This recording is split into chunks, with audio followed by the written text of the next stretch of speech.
Okay, we're at Pinellas County's Heritage Village.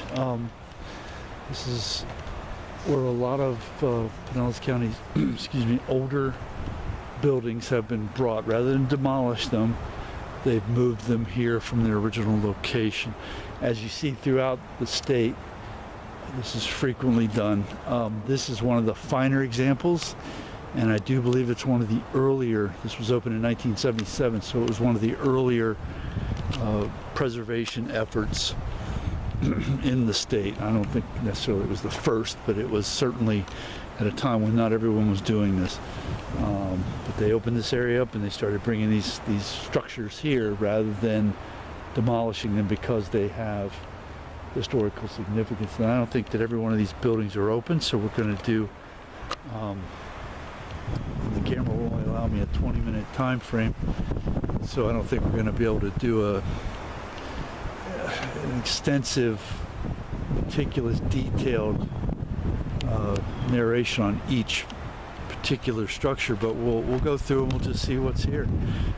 More or less an overview. With highly recommend if you're ever in the area dropping in here. This is a very cool place, and I'm not sure that these buildings, I guess at some point in time they're open, but they're not. I don't believe they're open now. And even if they were, again, I can't go through every one of them in 20 minutes. We're going to see some of the more, what I consider to be the more important ones. Like, for example, the old cabin right there. That's the oldest existing structure in Pinellas County, 1852. That's significant to me. So, we're looking at the Harris School right now.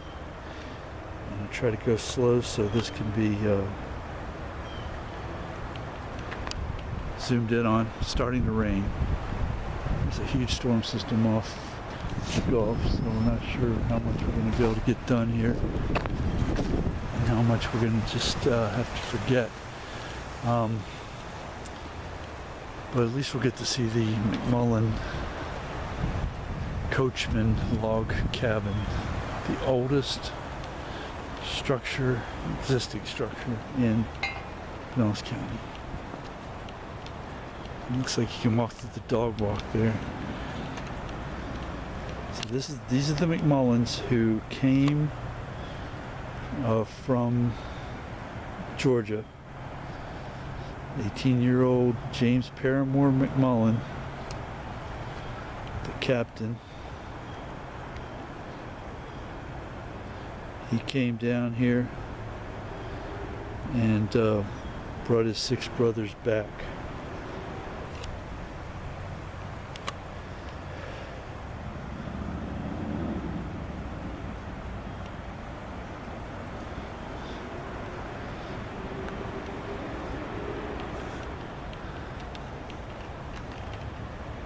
And this tells about the Coachmans. In 1902, they purchased the McMullen homestead, including the cabin. So, and I'm not sure where they're interred. I do believe they have a family plot or a plot where they're all interred. I have to look that up. I don't think I've ever seen that or visited that. So this is it. This is the oldest existing structure in the county. Oh, wow, this is open. The doors are open.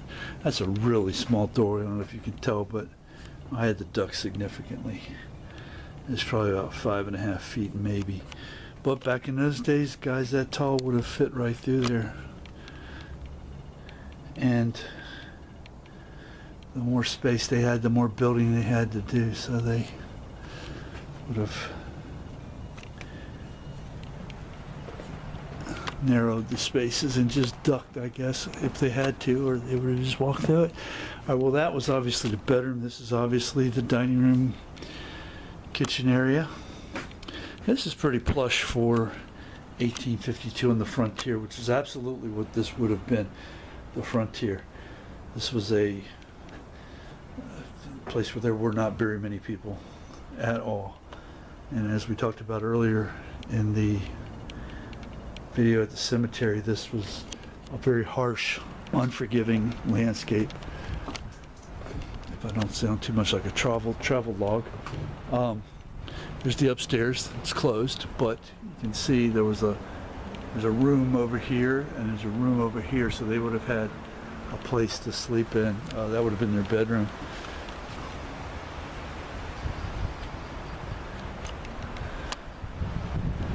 Captain James P. McMullen. This was the guy who served in the war, and we just in another earlier video we saw his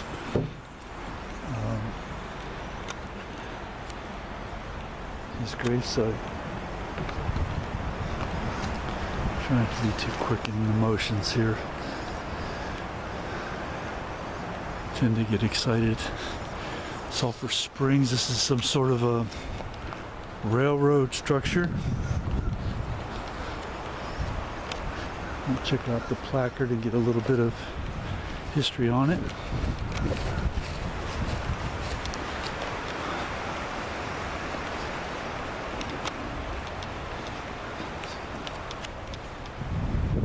Sulphur Springs Depot.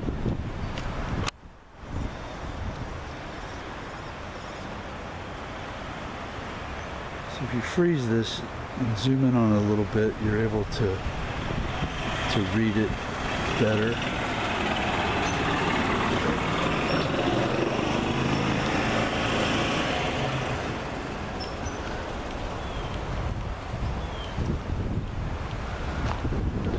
Seaboard Railroad Company passenger train. The caboose is now closed for restoration.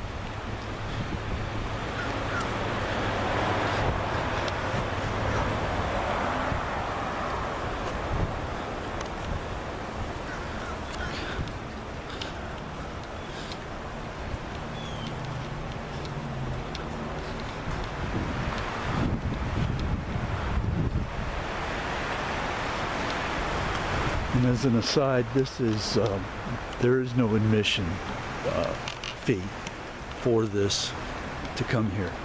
There is a you just come on in. Of course, they accept donations, and I'm sure a lot of efforts towards that, fundraising efforts, are consistently expended, but there's no fee to the average citizen. Just walk up and under here. And that's kind of cool.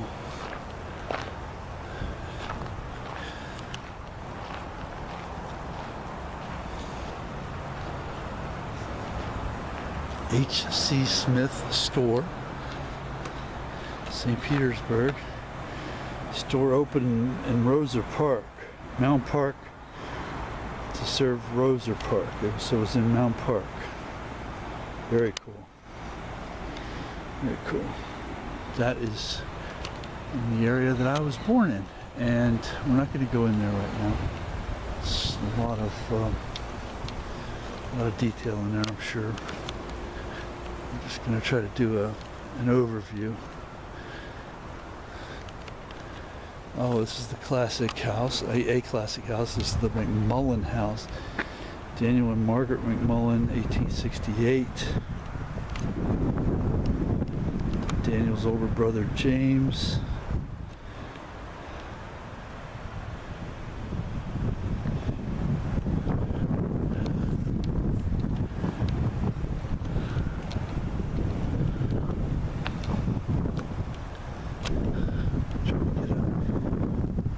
View of this so you can read that. And this was located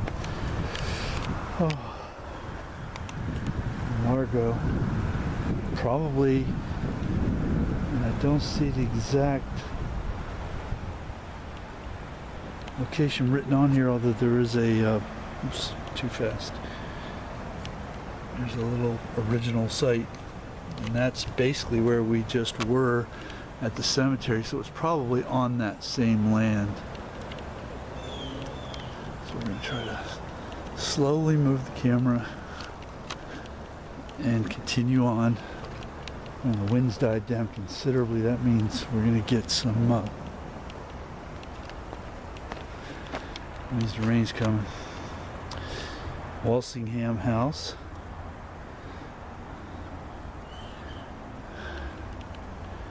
That's interesting. That is in the 1890s. I'm sure that's some restoration, but it seems like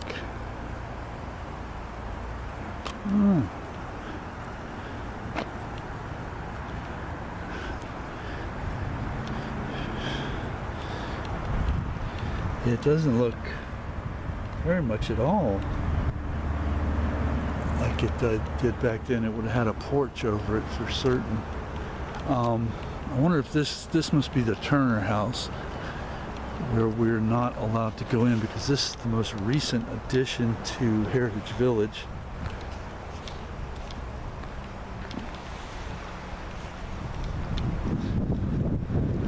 Yeah, the Turner bungalow.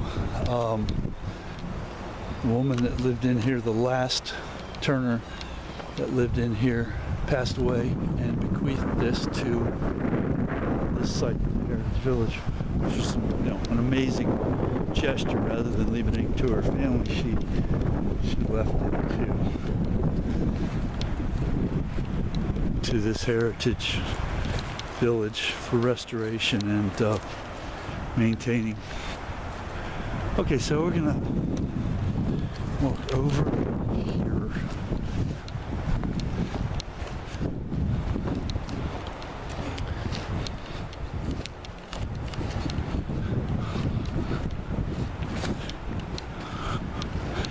I'm gonna try to go back after filming to try to photograph it as well.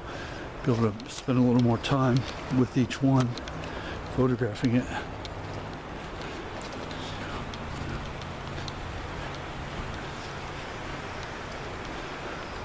Okay, here's an old water tower we're coming up on.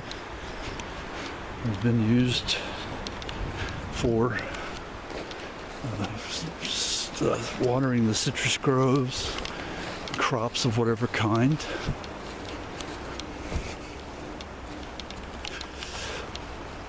I don't think there's any septic graves in here. There might be some stones in here, but I don't recall there being any graves.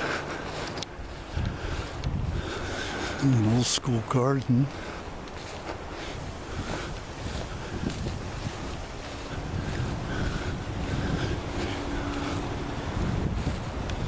Oops.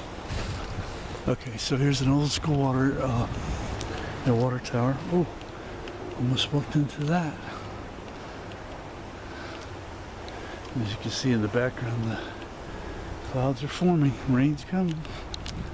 Wasn't sure we were going to get any of this storm. We typically don't in this area. Typically goes north of us. These fronts usually peter out by the time they would have gotten down here by the time anything passes here. Outhouse.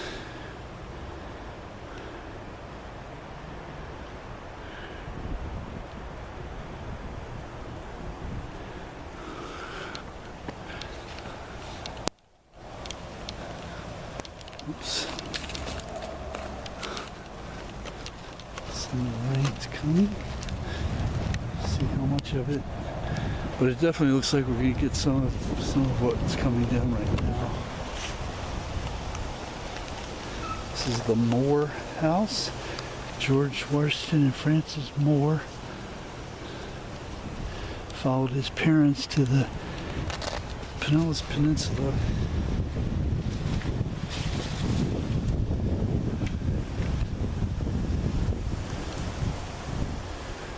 Florida Cracker style house. Sloping roof, covered porch, up off the ground. Classic construction. In the quote-unquote cracker style. And I'm sure if anything catches anyone's interest, that they'll be able to do some research online and find out much more about each one of these houses or structures. as I'm passing quickly by. There comes some of that rain.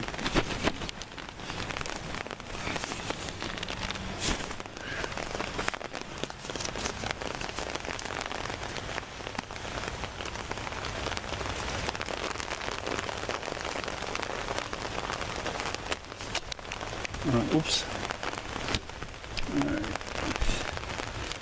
Okay, this is the Union Academy.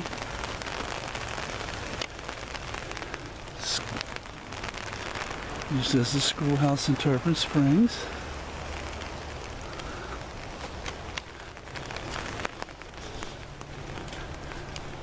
There's a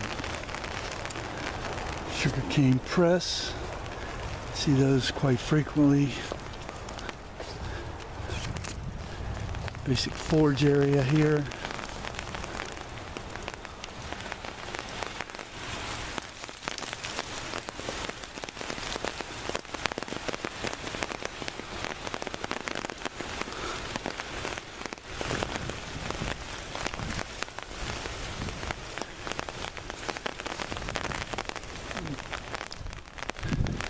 McKay Creek Boat Shop. It's kind of interesting.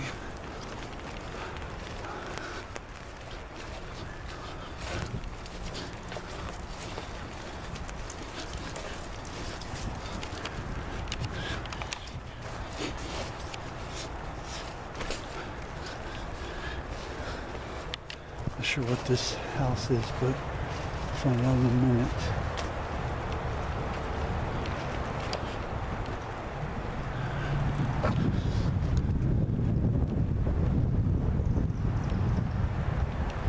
Botanical garden, we're not going to go in there today. Oh, visitor center back over here. We're not ready to go there yet. Still going to finish the... Okay, Greenwood House they're calling this.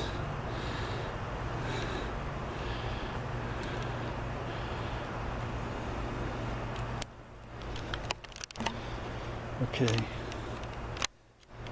Clearwater Harbor, fewer than 20 families. One of the earliest structures along Clearwater Harbor. So this would not be Clearwater Beach, this would be what is now, I guess, Bel Air Bluffs area, because nobody built out on the beach in those years because the beach was a fluid concept. It was not, it was subject to the whims of nature, more or less, in terms of being reconstructed each time a hurricane passed through. And you could easily get your stuff washed away. Williams Park Bandstand, I read where this was a reproduction. And I remember when the original, I don't think this is the original, it's a replica, I believe. But I remember standing in the original. That's how old I am.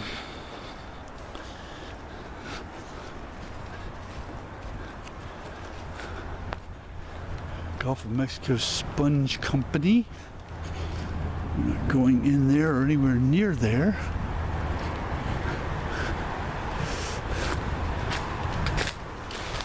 And I don't see one of the little placards on it. This is importers of Mediterranean sponges in chamois, Pittsburgh, Philly, and Kalymnos, Greece. That's interesting. And obviously this would have been in Tarpon Springs. Well, here's a little placard over here. So get some more info on what this is and was. Sponge Warehouse.